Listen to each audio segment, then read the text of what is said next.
welcome back to this channel, Equine Hair by Sabina. Today we're going to be going over hanging a fake tail as well as general care for a fake tail. Because a fake tail is not anything that can like regenerate, it's not going to grow back or anything like that. You want to make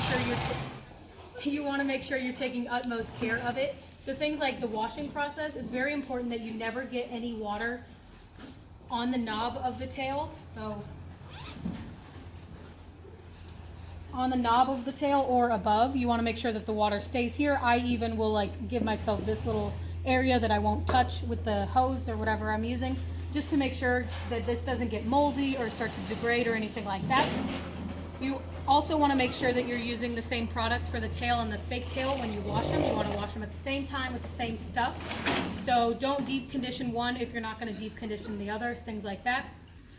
As well, if you're at a multi-day show, it's important that you wash the tail and the fake tail every day to make sure that they're staying clean and they're staying at that same degree of cleanliness together. Because what you'll see is if one gets washed and the other doesn't, or if both are starting to get really sooty with the like arena dirt or whatever it is, you'll see that the tail isn't moving very freely anymore. And that's what we want in our Western industry, is that really free moving, luscious tail. So it's important to upkeep that.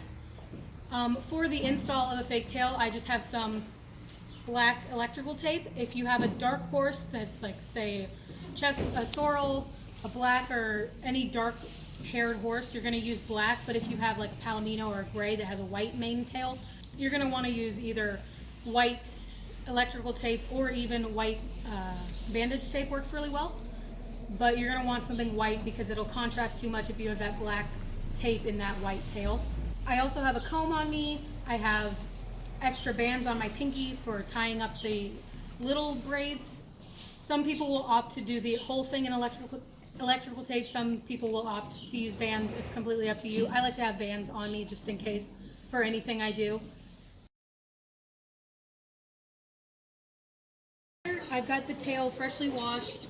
It's been shoshin just a little bit for the detangling process, and the same thing stands for the fake tail. But I'm just going to section the tail, and you're kind of going to have to like adjust this section here and there. So I just take a little section, and then I'll take my fake tail and actually match up right where the tail will be braided and see how high or how low I need to go. So I need to go a little bit higher. I'm going to let go of some of the hair. I need to go a little bit higher, so I'm going to let go of some of the hair and then measure again. It's not very precise measurements, but and that time was a little bit too much. So I'm going to take just a little bit more and see if we get a good height we like. Because you want to match the fake tail to the real tail, or else it's going to be very obvious that you have a fake tail in. Okay, so I like that height. What I'm going to do next is rehang my fake tail out of the way. I've got some rubber bands on my pinky, and I'm going to take two, and I'm just going to try to get this out of the way. Best way I know how is just kind of one of these chaotic things.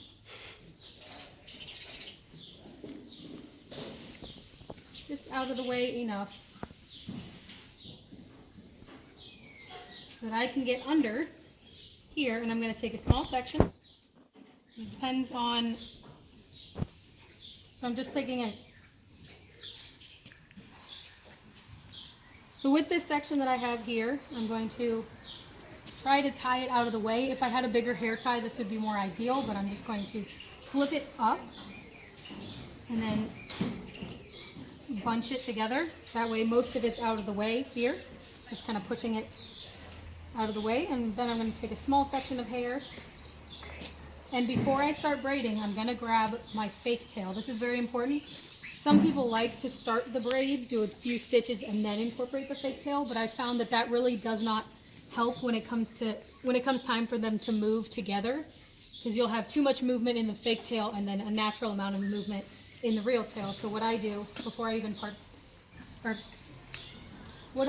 I'll part these in three, just a very general kind of even 3 parts here, holding them separate, and then I'll grab my fake tail, and it doesn't matter what part you put it on, but you're going to incorporate it over the loop, into the loop, before you even start braiding. So now I'm going to make sure that the middle section goes under, and I'm going to pull it tight against the tailbone there. And then I'm going to braid, and it depends on each person how many stitches they want to do. I like to do about 4 or 5 just to really make sure it's secure. Some people will do fewer, but I want to make sure that this braid is absolutely not going to fall out. So we're at 4 there. I'm going to just do that last one for good luck. And then I'm going to grab my electrical tape and try to find where it starts.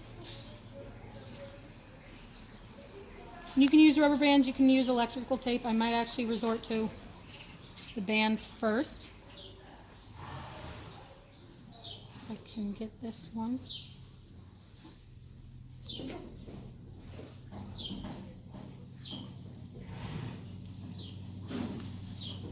The electrical tape is especially important for the last step, but if you wanted to use it for all the steps, there's no shame in that. It's a really good tool to have.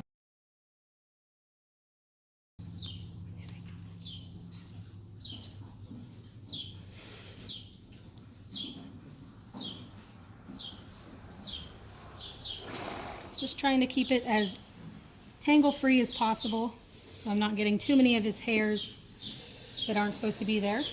I'm separating them if I do without ripping them.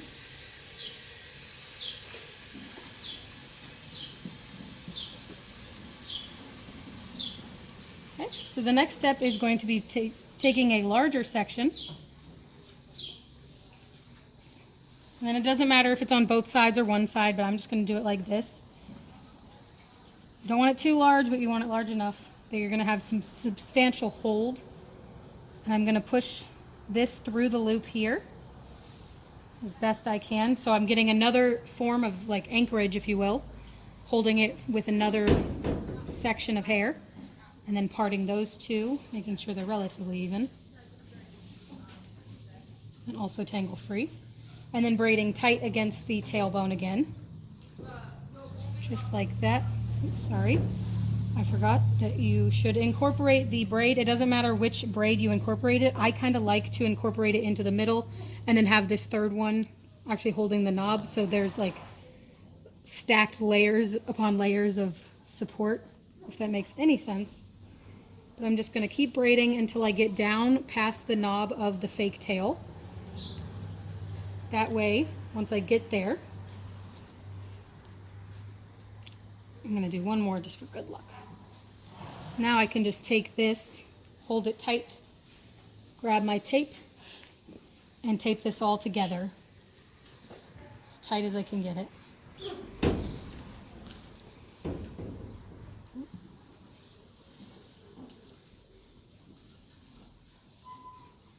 You don't want to rip it, you don't want to get that tight, but I'm keeping a lot of tension in the tape itself so that I know it's not going to get bubbly or loose or anything like that. Smoothing it down, trying to keep all these hairs out of the way, but some of them are bound to get stuck to the tape. And then I like to cover the entire bobble. Sometimes I'll even go over the bobble. Doesn't add any extra grip or anything, but it's just kind of good. And then I can just rip it if you wanted to use scissors. But you'll see here now it's being held up by two separate braids. So it's got the big braid there, and then the smaller braid is back there. So that way, when we take this all down, kind of muss it up. You don't want to retangle it, but you do kind of want the hairs to kind of intermix. And this isn't the best color match, but for the video, I'm not too worried about the actual color matching. But it is a good red just in general. But you'll see that they're the same length. And they blend pretty well, and you can't see the knob anywhere. It's not visible from the sides. It's not visible from the top or anything like that. I left a lot of hair at the top to kind of allow for that kind of curtain, if you will.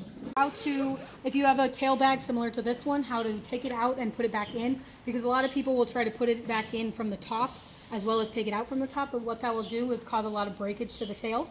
So to take it out, it's pretty self-explanatory. You just take it out. But putting it back in, because you want to keep it nice and smooth, detangled, as well as breakage free, you'll see how nice this tail has been maintained. What you're going to do is take it by just the mid part. You're going to take the sleazy part out. You're going to put the knob inside. Let gravity do most of the work. And then kind of shake it and you'll see it reappears out here, and then you can just hang it from this clip. Some of them will have like an elastic or something like that, and then just make sure it's inside the bag before you zip it up.